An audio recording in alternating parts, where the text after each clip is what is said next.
565 அறிவிப்புகள் 2021 சட்டமன்ற பொதுத் தேர்தலில் அறிவித்தார்கள். இதுவரை ஒரு 10% அறிவிப்புகளோடு நிறைவேற்றப்படவில்லை.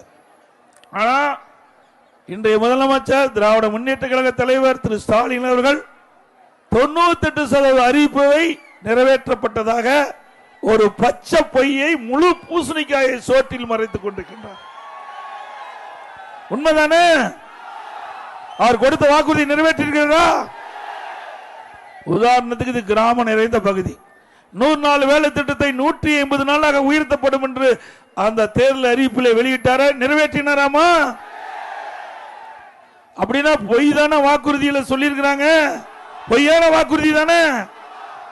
இப்படி ஏழை எளிய சாதாரண மக்கள் 100 நாள் வேலை திட்டத்தில் பணிபுரிகின்ற அந்த மக்களை ஏமாற்றி வாக்குகளை பெற்றுவிட்டு ஆட்சிக்கு வந்த பிறகு இன்றைய தினம் அந்த மக்களை ஏமாற்றிய கட்சி திமுக கட்சி.